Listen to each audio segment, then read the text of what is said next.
10 محرم عاشورہ کا دن آنے والا ہے، اس حوالے سے آج بہت اہم باتیں کرنے کا ارادہ تھا۔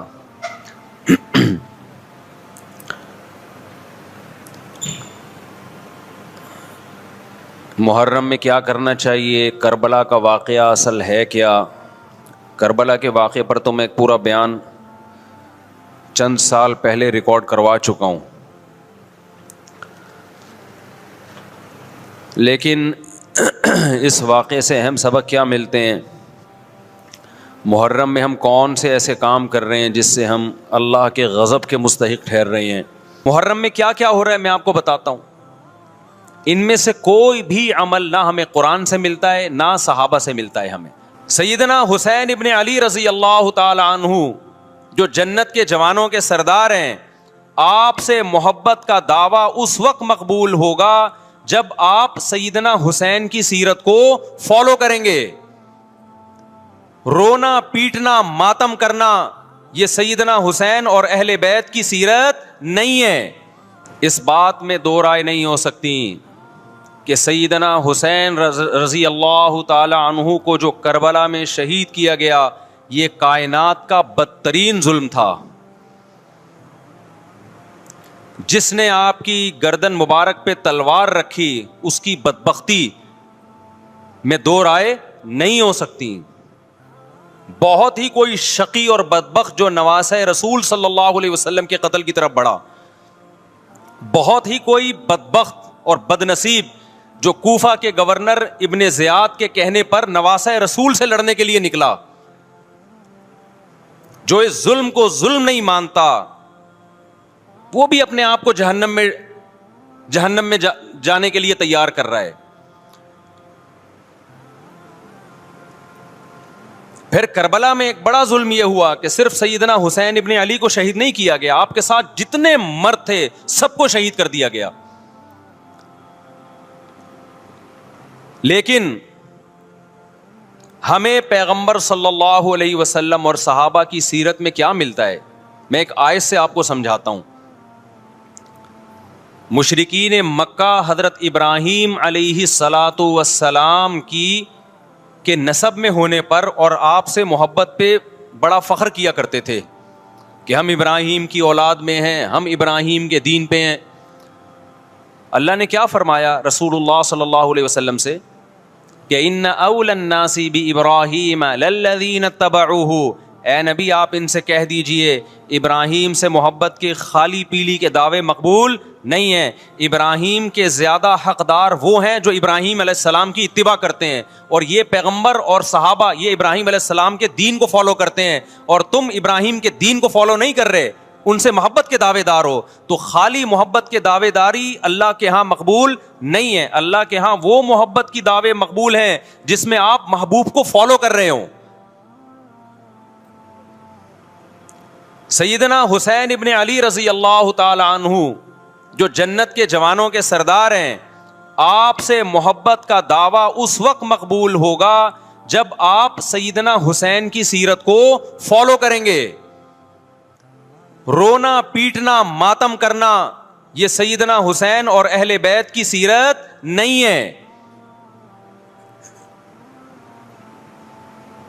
صبر کرنا، ظالم کے سامنے ڈٹ جانا، جان کے خوف سے اپنی پالیسیوں سے پیچھے نہ ہٹنا، یہ سیدنا حسین ابن علی رضی اللہ عنہ کی سیرت ہے جو آج ہمیں کہیں بھی نظر نہیں آتی۔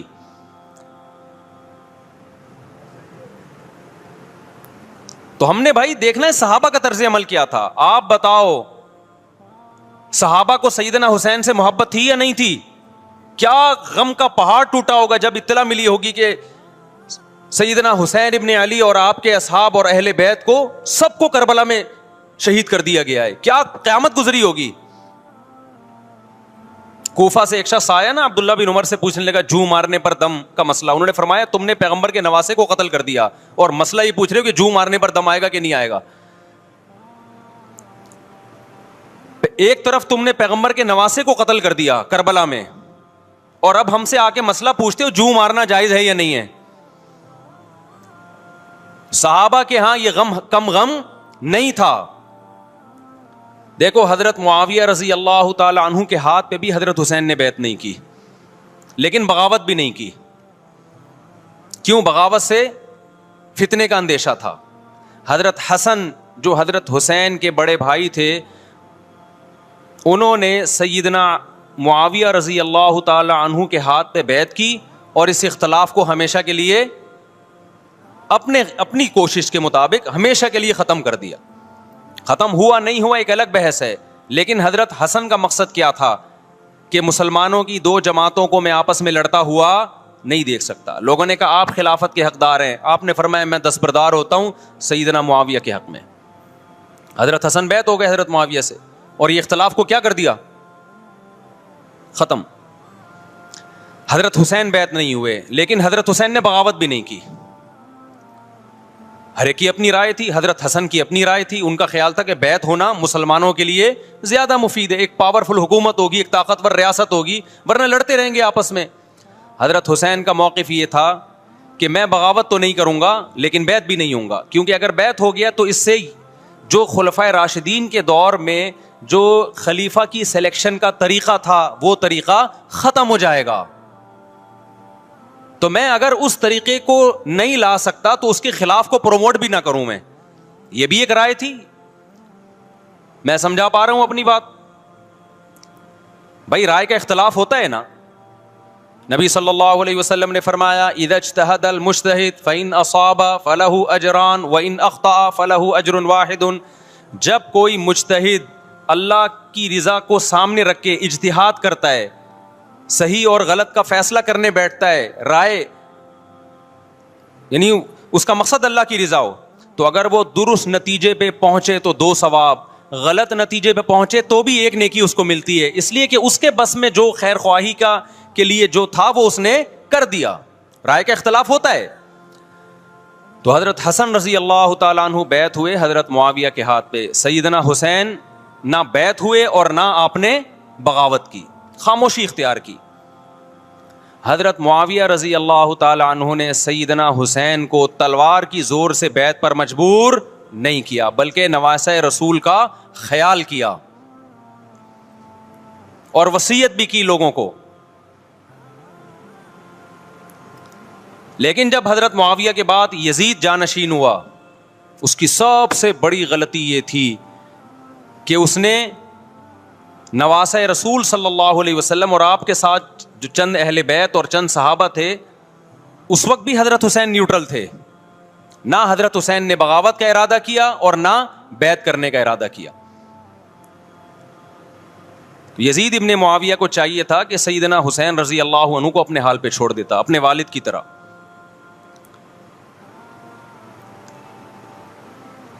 حضرت حسین رضی اللہ تعالیٰ عنہ کو جب کوفہ سے خطوط آئے، یہ میں وضاحت اس لیے کر رہا ہوں کہ حضرت حسین بغاوت کے لیے نہیں نکلے تھے، اس مسلمان حاکم کے خلاف بغاوت کے لیے نہیں نکلے تھے، کیونکہ رسول اللہ صلی اللہ علیہ وسلم کی بہت ساری صحیح حدیث ہے اس بارے میں کہ جو باغی ہے، جو ریاست کے خلاف بغاوت کرتا ہے، اس کو نبی صلی اللہ علیہ وسلم نے اس عمل کو پسند نہیں کیا. تو حضرت حسین رضی اللہ تعالیٰ عنہ کو کوفہ سے خطوط آئے کہ یہاں سارے کے سارے لوگ آپ کے ہاتھ پہ بیعت کرنے کے لیے تیار ہیں. ظاہر ہے جب کسی علاقے کے لوگ دارالخلافہ ہو اور سب بیعت ہونے کے لیے تیار ہوں تو پھر آپ کا جانا یہ بغاوت کا عمل نہیں کہلاتا. حضرت حسین رضی اللہ تعالیٰ عنہ اہل بیت کے ساتھ نکلے. کربلا میں جب پہنچے، مشہور واقعہ آپ 20 دفعہ سن چکے ہیں، وہاں جا کے آپ کو اطلاع ہوئی کہ وہ خبر غلط تھی اور عبید اللہ بن زیاد نے ایک پورا لشکر بھیجا سیدنا حسین رضی اللہ تعالیٰ عنہ کو مجبور کرنے کے لیے کہ میرے ہاتھ پہ آپ زبردستی بیعت ہو جائیں. حضرت حسین رضی اللہ تعالیٰ عنہ نے مطالبے رکھے کہ یا تو مجھے واپس جانے دیا جائے اور اگر بیعت کرنا ہی ہے تو میں دمشق میں امیر کے ہاتھ پہ جا کے بیعت کروں گا. بہت معقول مطالبے تھے یہ. میرا مقصد ابھی کربلا کا واقعہ بیان کرنا نہیں ہے، اس پہ بہت کچھ کہا جا چکا ہے، خود میرا بھی بیان اس پہ تفصیل سے ہو چکا ہے. اس کے بعد بھی سیدنا حسین رضی اللہ تعالیٰ عنہ کو مجبور کرنا کہ عبید اللہ بن زیاد جو بدبخت انسان جو قاتل تھا اہل بیت کا، اسی کے ہاتھ پہ لازمی بیعت ہوں، جبکہ وہ امیر بھی نہیں ہے، وہ گورنر ہے ایک علاقے کا. تو نواسہ رسول کا خیال نہ کرنا یہ بدترین ظلم تھا جو اس وقت حکومت سے ہوا ہے. حضرت حسین رضی اللہ تعالیٰ عنہ, دیکھو نبی صلی اللہ, آج ہم دیکھتے ہیں کہ جو بڑا آدمی ہوتا ہے نا, اس کی قربانیاں ہوتی ہیں, اس کی بڑی بڑی قربانیاں ہوتی ہیں. چھوٹے اپنے بڑوں کی قربانیوں کو کیش کراتے ہیں. آپ نے دیکھا ہوگا فلاں نے بڑی قربانیاں دی اور بچے موج کر رہے ہیں, دیکھا نا آپ نے. لیکن اللہ تعالیٰ نے رسول اللہ صلی اللہ علیہ وسلم کے نسب کو اس سے محفوظ کیا. ہمارے نبی کے 2 بیٹے حسن حسین, آپ کی نسل حضرت فاطمہ سے چلی ہے, دونوں شہید ہوئے ہیں.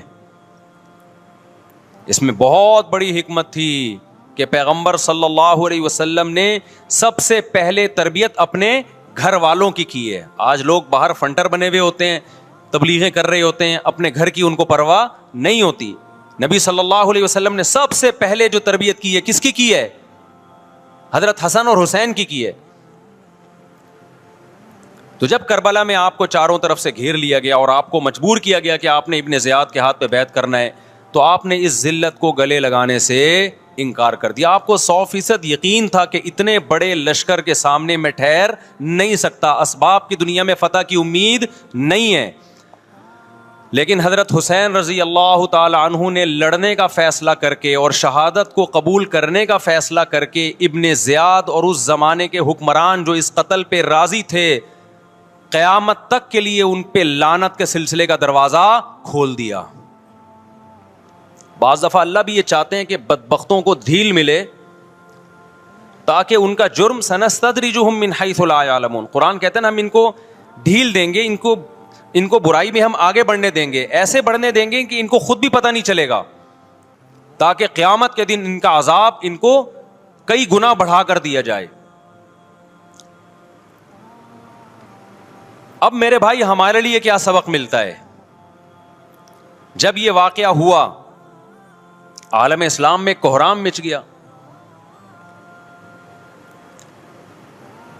لیکن کیا اس واقعے کے بعد اہل بیت کی جو مقدس اور پاکیزہ عورتیں تھیں, کیا انہوں نے نوحہ کیا یا صبر کیا؟ آپ کا ضمیر کیا کہتا ہے, انہوں نے نوحے پڑے ہوں گے یا صبر کیا ہوگا؟ بولو بھائی, صبر کیا. عبداللہ بن عمر رضی اللہ تعالیٰ عنہ جو کوفہ والوں کو ملامت کیا کرتے تھے کہ تم جو مارنے کے مسئلے ہم سے پوچھتے ہو, تم نے حسین کا قتل کر دیا, تو یہ حضرت ابن عمر نے اسی لیے کہا نا کہ آپ کو اس کا غم ہوا تھا. تو ابن عمر کا عمل کیا تھا؟ کیا انہوں نے ماتم کیا؟ کیا انہوں نے چھروں سے اپنے آپ کو مارا؟ حضرت حسین کا قتل بھی ظالمانہ, اور اس سے پہلے سیدنا عثمان کا قتل بھی ظالمانہ. اگر نوحہ یا ماتم جائز ہے تو حضرت عثمان کی شہادت کے دن بھی جائز ہے, حضرت حسین کی شہادت کے دن بھی جائز ہے. اور اگر ناجائز ہے تو جیسے عثمان کی شہادت کے دن ناجائز, حسین کی شہادت کے دن بھی ناجائز ہے. سمجھ میں آ رہی ہے بات کہ نہیں آ رہی ہے؟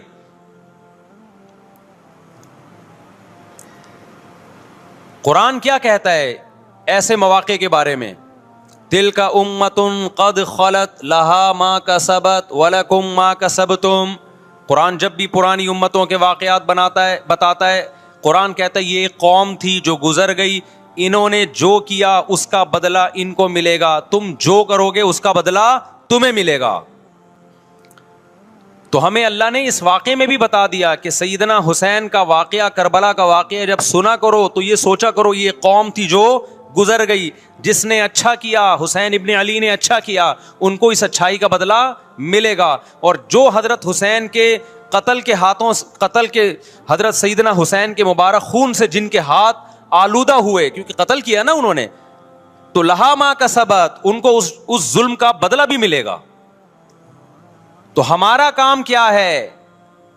ہم نے فالو کرنا ہے حسین کے راستے کو, نہ کہ حسین کے نام پہ ہم نے ماتم کرنے ہیں. حسین کا راستہ کیا ہے جس کو ہم نے فالو کرنا ہے؟ اب میں چند چیزیں آپ کو بتاتا ہوں. سب سے پہلا سبق جو ہمیں کربلا میں ملتا ہے کہ عزت اور دین, ایک طرف دنیا ہے. دیکھو اگر حضرت حسین رضی اللہ تعالیٰ عنہ ابن زیاد کے ہاتھ پہ جا کے بیعت ہو جاتے, آپ کیا سمجھتے ہو بے تحاشا مال و دولت حضرت حسین پہ خرچ نہیں کرتا کیا وہ؟ جب ایک بڑا آدمی کسی کے ہاتھ پہ بیعت ہوتا ہے تو اس کو بھی تو فائدہ ہوتا ہے نا اس سے. اور کیا حضرت حسین کو یقین نہیں تھا کہ کربلا میں شہید ہو جاؤں گا؟ فتح اور نصرت کی اسباب کی دنیا میں کوئی امید نہیں تھی، مگر آپ نے اہل بیت کو کربلا میں رسوا کرنے پر عزت کی موت کو ترجیح دی ہے۔ آج اگر آپ میں یہ ظرف ہے کہ آپ عزت کی موت کو ذلت کی زندگی پر ترجیح دیتے ہو تو پھر آپ حسینی ہو۔ نہیں آئی بات؟ میرا خیال ہے سمجھ۔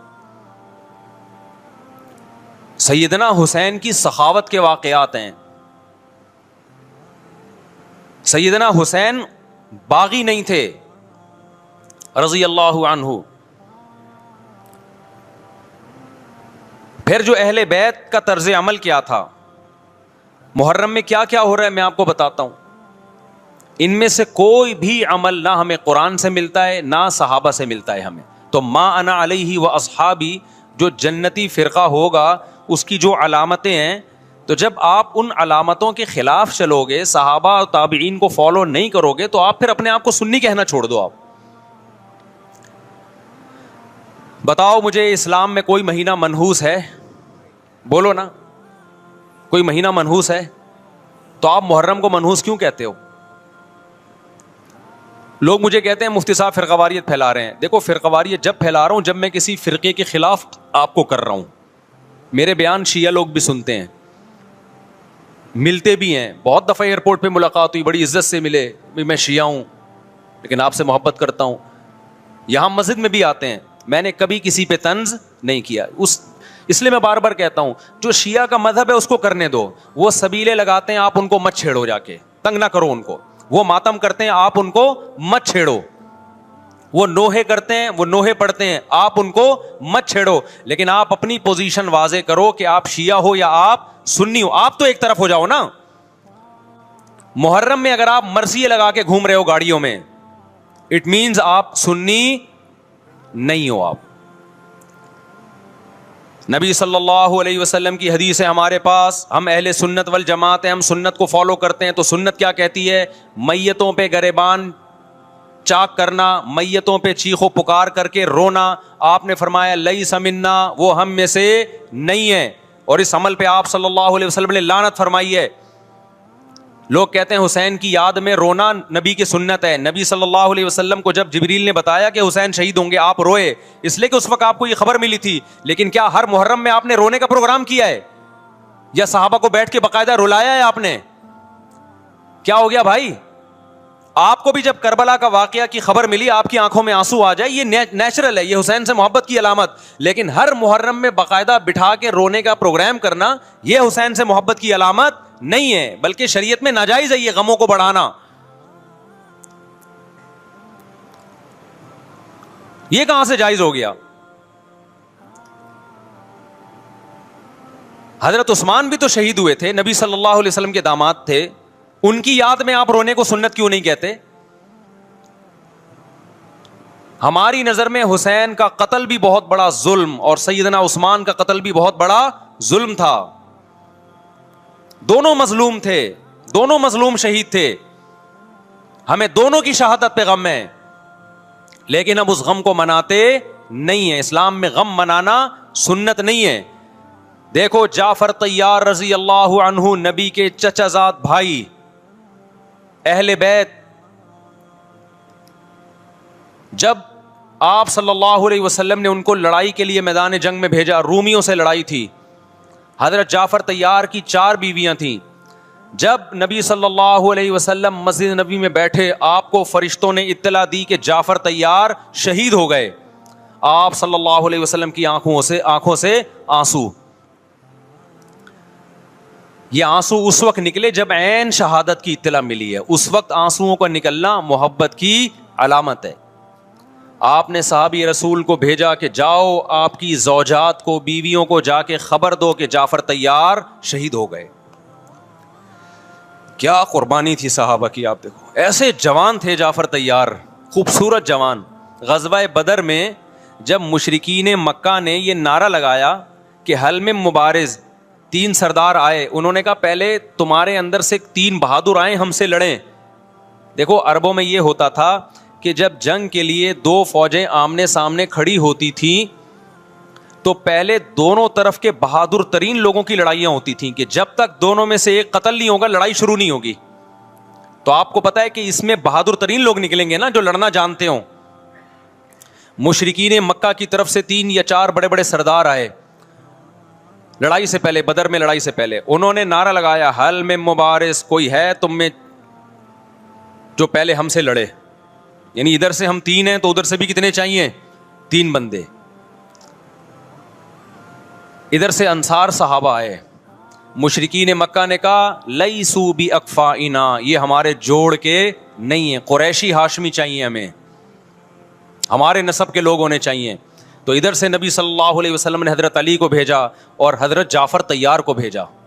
جن صحابہ کو بھیجا ان میں حضرت جعفر طیار بھی تھے.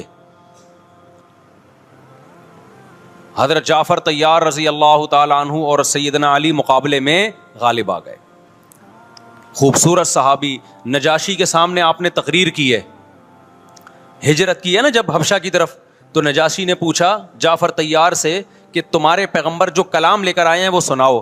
حضرت جعفر طیار رضی اللہ تعالی عنہ نے سورہ مریم پڑھنا شروع کر دی.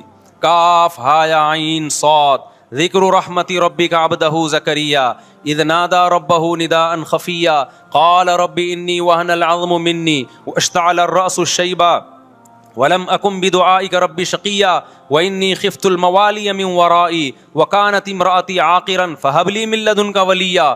ایسی حضرت مریم اور عیسیٰ ابن مریم کی سیرت کو سورہ مریم میں بیان کیا حضرت جعفر طیار نے کہ نجاشی روتے روتے, اس کی داڑھی تر, اور جتنے پادری بیٹھے تھے سب کی داڑیاں تر ہو گئی روتے روتے.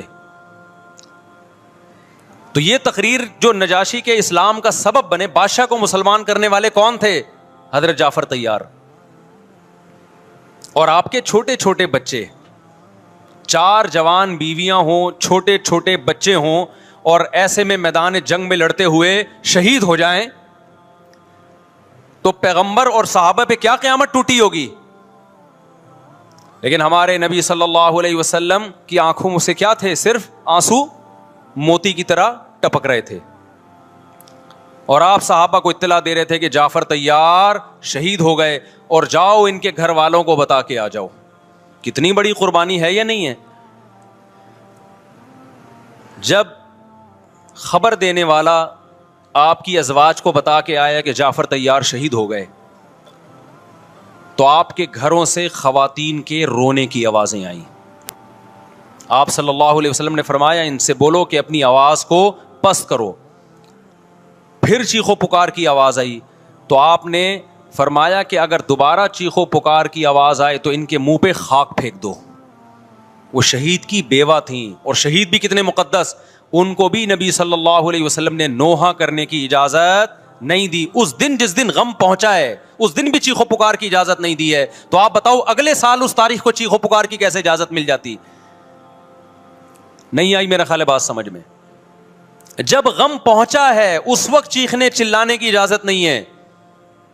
چھوٹے چھوٹے یتیم بچے, حضرت جعفر طیار کے چھوٹے چھوٹے یتیم بچے, کتنا غم ہوتا ہے جب چھوٹے چھوٹے بچے, ان کا باپ دنیا سے چلا جائے, کتنا ترس آتا ہے ان کے اوپر. تو ہمارے نبی کو بھی ان یتیم بچوں پہ بھی ترس آیا, ان بیواؤں پہ بھی ترس آیا. لیکن نہ نبی صلی اللہ علیہ وسلم چیخو پکار کر کے خود روئے, اور نہ آپ نے ان کی ازواج کو رونے کی اجازت دی ہے. سمجھ میں نہیں آ رہی میرا خیال ہے بات. میرا مقصد شیعوں پہ طنز کرنا نہیں ہے, ان کا جو مذہب ہے ان کو اس پہ چلنے دو. میرا مقصد ہے آپ اپنی پوزیشن واضح کرو کہ آپ ادھر ہو یا ادھر ہو. کسی کو تنگ مت کرو, نہ کسی پہ فتوے لگاؤ کفر اسلام کے, نہ کسی کو جہنمی قرار دو. اپنی پوزیشن آپ فیصلہ کرو کہ آپ اگر ادھر جانا ہے تو پورے ادھر چلے جاؤ. پھر یہ آدھا تیتر آدھا بٹیر والا معاملہ مت کرو.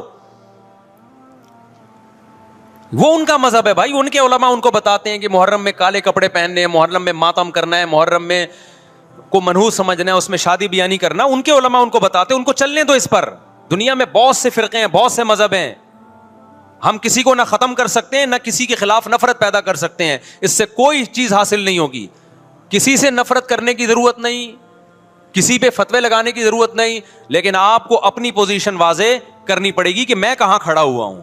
اگر آپ سنی ہو تو پھر اہل سنت والجماعت صحابہ تابعین کو فالو کرتے ہیں, حدیث کو فالو کرتے ہیں, اور حدیث میں ہمیں ماتم کرنا, نوحہ کرنا, گریبان چاک کرنا اس کی پرمیشن نہیں ہے, بلکہ اس سے روکا گیا ہے, اس عمل کو حرام اور ناجائز قرار دیا گیا ہے. بات آ رہی ہے سمجھ میں؟ باقی جو شیعہ حضرات کرتے ہیں, ہمارے دوست ہیں شیعہ, میں مذاق میں نہیں کہہ رہا, ملتے ہیں ہم سے, میں کبھی ان سے مذہب کے ٹاپک پہ بات نہیں کرتا, نہ ان کو کبھی چھیڑتا ہوں کہ آپ یہ کیوں کر رہے ہو, یہ کیوں نہیں کر رہے. بھائی اس کا مذہب ہے, وہ اس کا فرقہ ہے, جو کرنے دو اس کو, ہم نہیں کرتے, کیونکہ ہم اہل سنت والجماعت میں. سمجھ میں آ رہی ہے بات کہ نہیں آ رہی؟ پھر ربیع الاول کا مہینہ آئے گا, اس میں بھی آپ اپنی پوزیشن واضح کرو, کیا آپ ادھر ہو یا ادھر ہو. دو فرقے ہیں, دیوبندی بریلوی. میں نہیں کہہ رہا کہ کون جنتی کون جہنمی, لیکن بر صغیر میں جن کو دیوبندی کہا جاتا ہے وہ نظر و نیاز تیجے 40 میں کے قائل بولو نہیں ہے. یہ ان کی کتابوں میں لکھا ہوا ہے, وہ اس کے قائل نہیں ہے. اگر کوئی بزرگ ان میں قائل گزرا بھی ہے تو وہ اس کا ذاتی تفرد ہے, اس کو علماء نے فالو نہیں کیا, اس کو ان کی اجتہادی غلطی قرار دیا ہے. ربیع الاول میں جلوس نکالنا یا مزار بنانا یا مزاروں پہ جانا اس نیت سے کہ وہاں جا کے ہم کوئی قوالی پڑھیں گے یا کچھ بھی, ہمارے ہاں قبرستان جانا صرف اس لیے ہے کہ آخرت کی یاد تازہ ہو, بس. اس کے علاوہ اور کوئی کانسیپٹ نہیں ہے.